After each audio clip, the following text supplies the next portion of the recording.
It was supposed to be an ordinary night after celebrating the new year, but what started as a drunken stumble back home quickly turned into a nightmare. What would you do if strangers invaded your home while you were too vulnerable to fight back? Sometimes the most terrifying part isn't what you see, it's what you hear. This is a story of survival, fear, and the haunting question, what if they had found me? The clock on my phone read 4:12 a.m. when the Uber came to a jerky stop in front of my house. The New Year's celebration I'd attended had been a whirlwind of music, laughter, and an uncountable number of drinks. I wouldn't say I was drunk, but I was far from sober. My legs wobbled as I got out, my head pounding in sync with every step toward the door. The chilled night air bit at my exposed skin as I fumbled for my keys. My coordination wasn't great, and it took several tries before I finally managed to unlock the door. By the time I stepped inside, all I wanted was to pass out.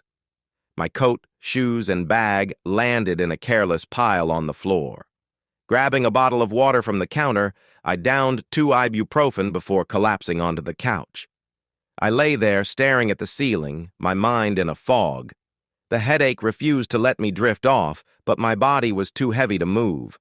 I closed my eyes, hoping that sleep would take over eventually.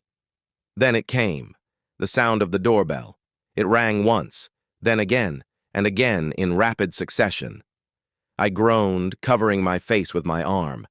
I didn't care who it was. I wasn't about to get up. They could stand there all night for all I cared. The ringing stopped, and silence filled the room once more. Relief washed over me, and at some point, I must have drifted off. When I woke, everything felt off. The house was pitch dark, and for a moment I didn't even know where I was. My head still throbbed, though the sharpness of the pain had dulled. Groaning, I sat up, blinking away the grogginess. My throat was dry, and I decided to head to the kitchen for water. That's when I noticed it, a faint streak of light stretching across the wall in the hallway. I froze. It took my sluggish brain a moment to process what it was. The front door was open, just enough for the moonlight to spill inside. A chill ran down my spine. Had I forgotten to close it? I was sure I'd shut it when I came in. Was I so out of it that I didn't lock it? Before I could move, a sound shattered the silence. A creak from above. Someone was upstairs. My breath caught in my throat as I strained to listen. It wasn't just one person. There were 2 sets of footsteps, deliberate and unhurried, moving across the floorboards. Panic gripped me. My instincts screamed at me to hide, and I obeyed without question, dropping to the floor and crawling behind the couch. My heart hammered in my chest as I pressed myself against the wall, trying to control my breathing. The footsteps continued, each creak and thud sending a fresh wave of terror through me. I could hear them opening drawers, shifting furniture, speaking in hushed tones. "Check the closet," one of them said. His voice was calm, casual, as if he were shopping rather than rummaging through a stranger's home. I bit down on my lip to keep from crying out. They were methodical, moving from room to room. Then their footsteps grew louder. They were coming downstairs. Every muscle in my body tensed as I listened to them enter the living room. I could hear them rifling through my belongings, their voices low but distinct. "Anything good?" one asked. "Couple of electronics. Jewelry box upstairs," the other replied. Their voices were so normal, so conversational, it made my skin crawl.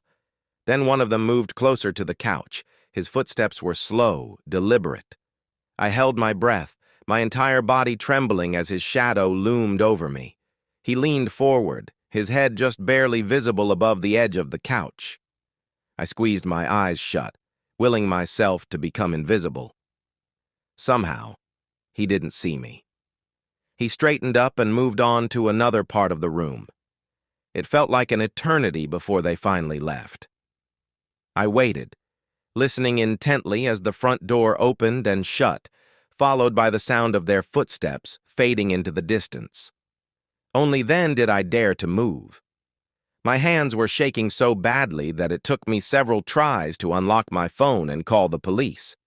When they arrived, the officers confirmed what I'd feared. The men had been watching my house for days, waiting for the right moment. They'd assumed I wasn't home when my car wasn't in the driveway, not realizing I'd taken an Uber. The thought still haunts me. What would they have done if they'd found me? A quiet evening at home, a loyal dog by your side, and nothing to fear, until the silence is shattered. What if your faithful companion sensed something lurking in the shadows, something you couldn't see? What if your safe space became the hunting ground for an unseen intruder? This is a chilling story of instincts, terror, and the realization that you're not as alone as you think. It had been an ordinary evening. After a long day at work, I was ready to relax. My dog, Hazel, was sprawled out on the couch beside me as I flipped through TV channels, a bowl of snacks resting on my lap.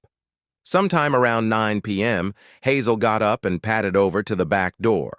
She stared at it, her nose twitching, before glancing back at me. All right, I said, setting my snacks aside. I opened the door, letting her into the yard. The backyard was small and fenced in, bordered on one side by a stretch of dense woods. Hazel loved sniffing around out there, so I usually let her roam while I cleaned up. Tonight was no different. I headed to the kitchen, rinsing dishes and wiping down the counters. That's when Hazel started barking. At first I ignored it. She barked at squirrels, birds, and even the occasional shadow. But this was different, sharp, insistent. Curious, I walked to the back door and looked out. Hazel was standing rigid by the fence, her tail low, her gaze fixed on the tree line. "What is it, girl?" I called out. She didn't budge. I stepped outside, shivering as the cold night air bit at my skin. The woods were silent, still. I couldn't see anything, but something about the way Hazel was acting put me on edge. I managed to coax her back inside, but she didn't settle. She sat on the edge of the couch, her ears perked up, her eyes glued to the back door. By 10:30, I decided to call it a night. Hazel followed me upstairs, but instead of curling up at the foot of the bed as usual, she paced the room, her movements restless. Sometime in the middle of the night, I woke up. The bedroom door, which I always left slightly ajar, was wide open. My chest tightened as I sat up, scanning the room. Hazel was gone. "Haze?" I whispered. No response. I climbed out of bed and stepped into the hallway. The house was eerily quiet, the kind of silence that feels wrong. I checked the living room, the kitchen, the dining room. Nothing. Then I saw her. Hazel was crouched under the kitchen table, her body trembling, her eyes wide with fear. "Hazel," I said softly, kneeling down. She didn't move. That's when I noticed it. The back door was open. My breath hitched. A soft creak sounded behind me. Someone was in the house. Without thinking, I grabbed Hazel and bolted through the back door, running until I reached my neighbor's house. The police found no one inside, but the muddy footprints they discovered told me all I needed to know. Someone had been there, and they'd been watching.